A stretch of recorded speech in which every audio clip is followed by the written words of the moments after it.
Shalom, giving all praises to Yahweh Bahashem Yahushai. Double honors to the apostles and elders of Great Millstone, Yahweh Bahashem Yahushai Barakatham, to the house of David, which consists of the hopeful elect, which are hoping and striving to be a part of that number, because hey, at the end of this thing, man, to those that endure unto the end, pretty much we want to be found, because at the end of the day, the goal is to be delivered, and we want to get one of those spots on that chariot when Yahweh Bashemel Shai, Yahweh sends his only begotten son Yahweh Shai to wreak havoc on this earth and ultimately completely destroying America, Babylon the Great, because the deliverance that's going to take place is going to be like nothing that we've ever witnessed before. And before I get into this, I'm going to read this in Jeremiah chapter 23. Could you see, when the Lord delivered the children of Israel out of ancient Egypt, that was a very mighty deliverance, in so much that people were talking about it for a long time.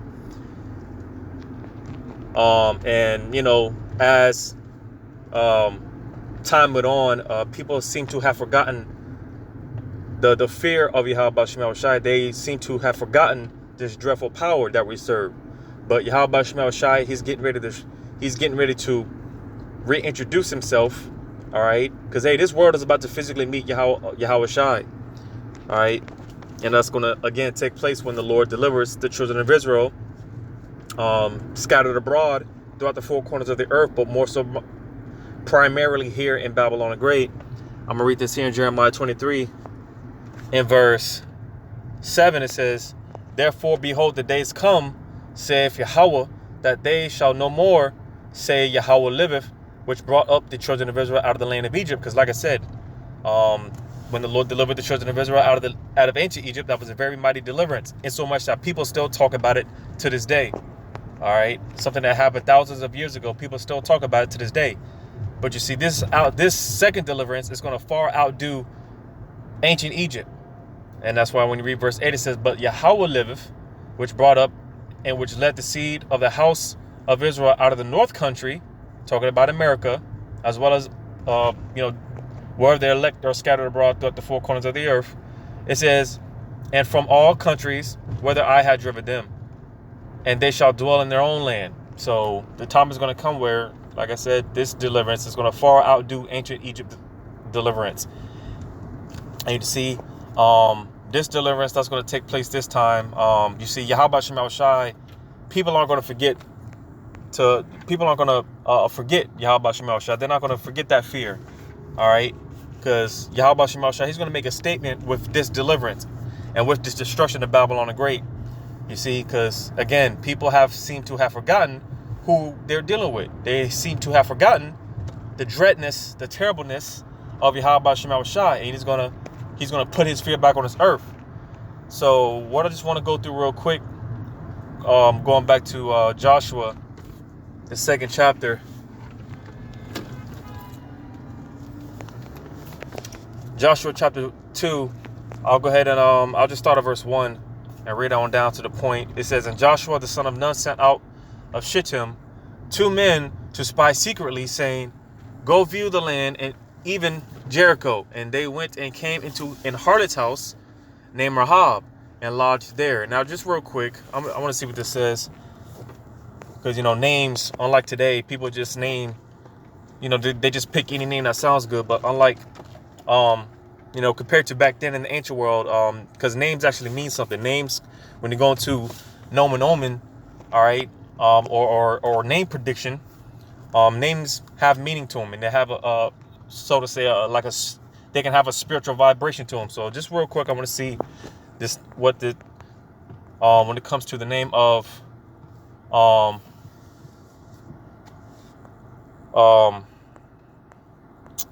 of this character, Rahab.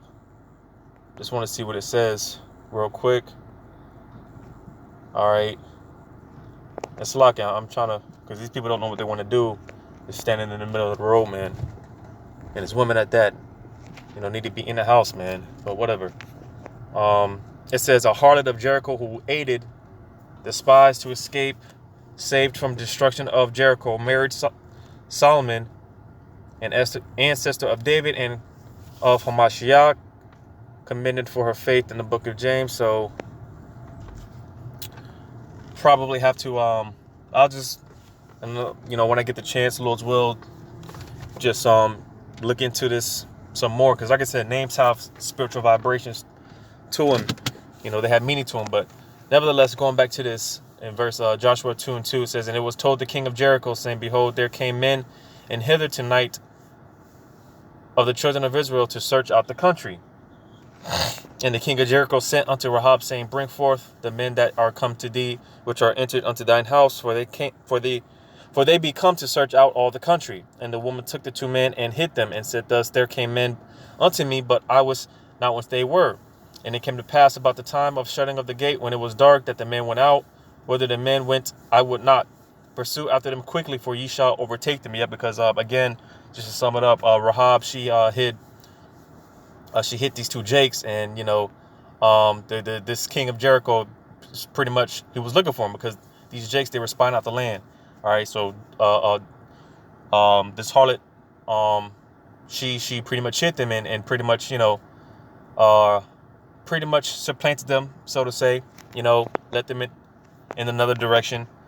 It says verse 6, but she had brought them up to the roof of the house and hid them with the stalks of flax which she had laid it in order upon the roof. And the men pursued after them the way to Jordan unto the fords, and as soon as they were pursued after them were gone out, they shut the gate. And before they were laid down, she came up unto them upon the roof, and she said, now, let me just read. It says, and she said unto the men, I know that Yahweh hath given you the land, and that your terror is fallen upon us. Because you see, again, pretty much, again, because there was a point in time where you had a lot of there's pretty much always been, these false gods and idols or whatnot. They've pretty much always been around. And you see, pretty like this, the God of Israel, all right, Yahweh. There was a point in time where he was just pretty much known. He was just pretty much like to everyone else, he was just pretty much another god, another one of those just, gods, because like I said, they had many gods and idols back then. So the name of Yahweh was, like I said, to everyone else, it was just another god to those people. You see, but again, when Yahweh Ba'Shem Shai delivered the children of Israel, you see, the Lord's name was magnified, and people, for a long period of time, they knew that, hey, those Israelites, hey, their God, he's the real deal. So you see, pretty much the children of Israel, they had this Israel had this certain vibe about him, because of the deliverance out of ancient Egypt. People knew, and for the most part they feared, and for the most part they didn't really bother Jake. You see, because that terror, that fear, because everyone had heard what had happened to those Egyptians, those ancient Egyptians. Everyone had heard what happened to them. So verse 9 again, it says, and she said unto the men, I know that Yahweh hath given you the land, and that your terror is fallen upon us, and that all your inhabitants of the land faint because of you. So you see, people, hey, they knew the deal. They knew what was up. It says, for we have heard how Yahweh dried up the river of the Red Sea for you, when you came out of Egypt, and what ye did unto the 2 kings of the Amorites that were on the other side, Jordan, Sihon, and Og, whom ye utterly destroyed. And as soon as we had heard these things, our hearts did melt. Neither did, and because, hey, it tells you when your house shy comes this time, hey, people are gonna be. Let me see if I can get that real quick.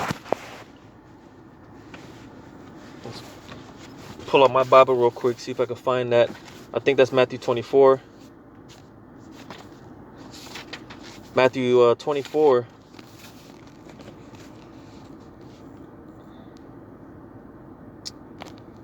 Matthew 24.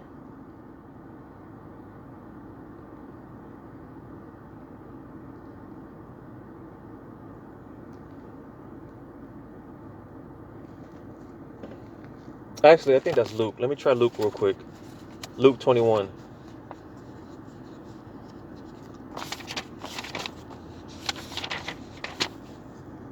Yep, Luke chapter 21. Oh, verse 26, it says, men's hearts failing them for fear. Now, again, this is going into the actual second coming of Yahweh Shai, because again, hey, people are about to see, people are about to witness this. Everyone's going to witness this. All right. When Yahweh Shai makes his second return and he delivers the children of Israel, no one's going to be asleep during that day. All right. All eyes are going to be on the main event, which is going to be Yahweh Shai and the delivering of the elect throughout the four corners of the earth. And you see, as those missiles are coming down, hey, this is going to be a very fearful sight to everyone else, to all to nations, two-thirds of Israel. This is going to be a very fearful sight. So Luke 21:26, it says, men's hearts failing them for fear and for looking after those things which are coming on the earth, for the powers of heaven shall be shaken.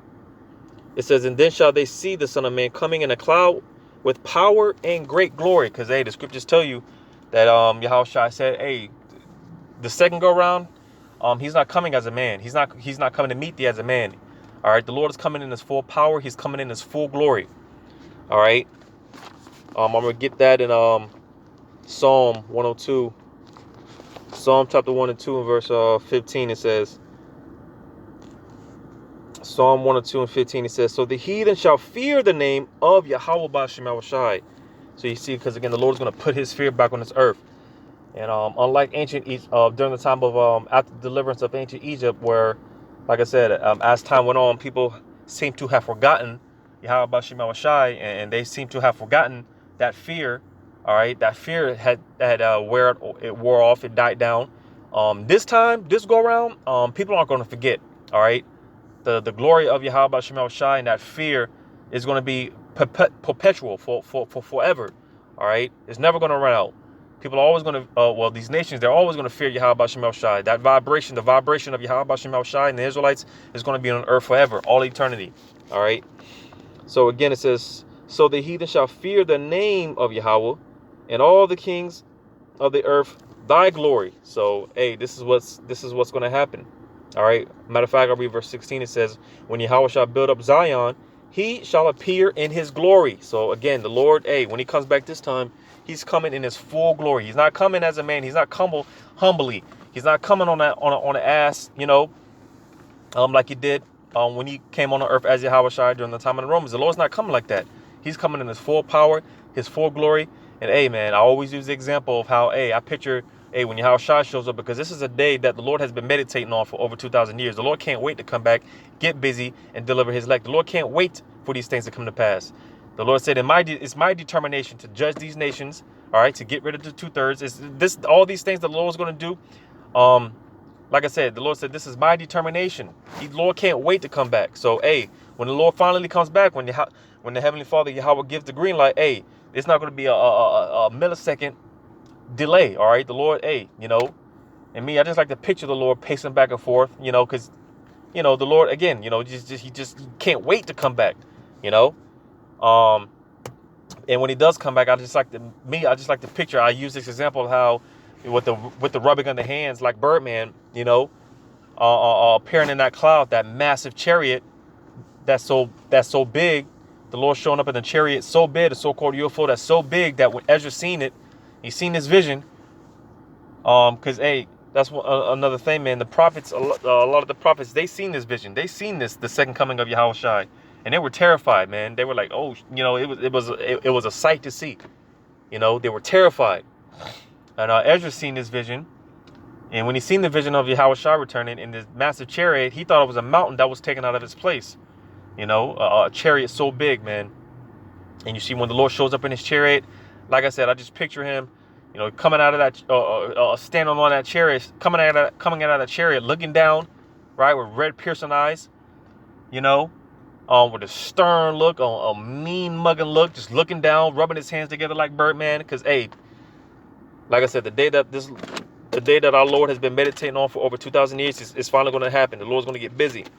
And you see, hey, this is not going to be pretty for 2/3 and the rest of these nations. It's not going to be a pretty day, compared to what these people believe Yahushua, the second return of who they call Christ, right? Who they call Jesus. This day, man, this is described as a dark and gloomy day. A day where people's hearts are going to be failing them for fear. People are going to be dying of heart attacks just at the sight of this. You see, so going back to this in Joshua chapter 2, verse 11, it says, "And as soon as we had heard these things, our hearts did melt, neither did they remain any more courage in any man, because of you. For Yahweh your power, he is the power in heaven above and in earth beneath." So you see, like I said, people knew for a long time that, those Israelites, their God is the real deal, man. All right. Because the Lord had put his fear on the earth at that time. Right. So, yeah, man. That's pretty much it on that. But just to show you that, the fear of Yahweh Shema Shai, the Lord's getting ready to put his fear back on the earth. And like I said, or like I read, this deliverance is going to far outdo ancient Egypt. And like I said, unlike ancient Egypt, this go around, people aren't going to forget the fear of Yahweh Shema Shai and the glory, all right, the praise, the exaltation, the respect, the reverence, all that is going to be forever. All right, it's not going to be a dull moment in our kingdom, man. People are going to, these nations, they're going to know and understand forever. So this is what's getting ready to happen. Yahweh Shema Shai, he's getting ready to put his fear back on this earth. And this is because the prophets, man, they're ushering in the second coming of Yahweh Shai. All right, like the, what do you call it? The I forgot. I always forget what they call it.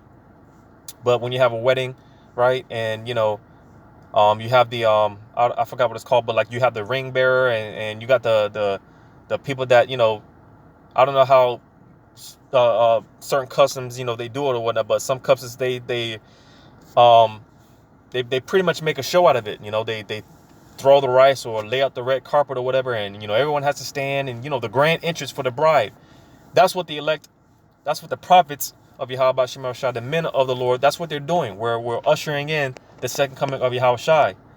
You see, so this is what's getting ready to happen. Yahweh Shema Shai, he's getting ready to put his fear back on this earth. And I'm gonna say this, man, you want to be on the right side when Yahweh Shai shows up. All right, because even when it comes to Israel, the Lord said, pretty much all those that aren't doing what we're supposed to do, bring them up and slay them before me. So it's not going to be a pretty day, not even for 2/3 of Israel. So you better be on the Lord's good side when he returns, man. So hopefully this was edifying, giving all praises to Yahweh Shema Shai, double honors to the apostles and elders of Great Millstone, Yahweh Shema Shai Brakathum, to the hopefully elect, Lord's will. Until next time, Shalom.